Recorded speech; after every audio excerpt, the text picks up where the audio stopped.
আসসালামু আলাইকুম। আজকে আমি আপনাদেরকে খুবই সিম্পল একটা খাবার তৈরি করে দেখাচ্ছি, ফ্রুট চাট। এটা ইফতারিতেও খেতে পারেন বা অন্য যে কোনো সময় খাবারের আগে খেতে পারেন, খাওয়া যায়। বিভিন্ন রকম ফল দিয়ে এটা আমি বানাচ্ছি ফ্রুট চাট। তো আজকে আমি এখানে আনার নিয়েছি 1 কাপ, খাচ্ছি আপনাদেরকে।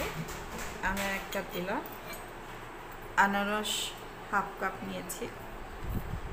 আপনারা যে কোনো ধরনের ফ্রুট নিতে পারেন। পেয়ারা আমি এখানে 1 কাপ দিচ্ছি। খুবই সহজ, যে কেউ যখন তখন বানিয়ে ফেলতে পারবেন। 1 কাপ পেয়ারা। আপেলটা আমি 1/2 কাপ দিচ্ছি, আর কলা আমি 1 কাপ দিচ্ছি, পাকা কলা দিয়েছি। আর আঙ্গুরটা আমি 1/2 কাপ দিলাম। আপনারা লাল আঙ্গুরও দিতে পারেন। ফলটা আপনারা আপনাদের পছন্দ অনুযায়ী দিতে পারেন, কোনো সমস্যা নেই। আর এখানে লেবুর রস আছে 2 টেবিল চামচ, আমি লেবুর রস দিয়ে দিচ্ছি। আর চিনি দিব আমি 2 চা চামচ। আর এটা আপনাদের টেস্টের উপর আপনারা কম বেশি করতে পারেন। আর চাট মশলাটা লবণ দেওয়া আছে, এটাই আমি 2 চা চামচ দিলাম।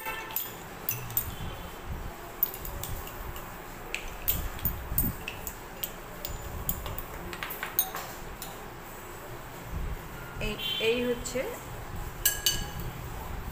এগুলোর উপকরণগুলো, এতটুকুই। আমি এখন মিশিয়ে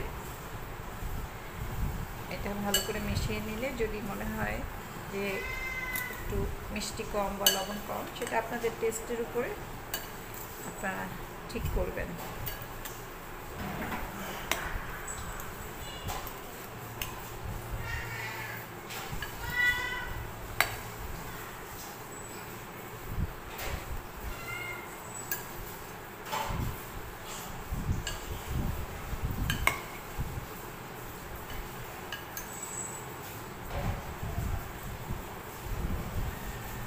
হয়ে গেছে আমার ফ্রুট চাট। এটা ইফতারিতেও খেতে পারেন, বা এর মধ্যে আপনারা ক্রিম মিশিয়েও নিতে পারেন, বা এভাবেই খাওয়া যায়। তো চলুন আমি এটাকে একটা ডিশে সার্ভ করে দেখাচ্ছি।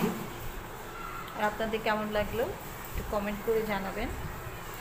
আর লাইক এবং শেয়ার করতে ভুলবেন না প্লিজ।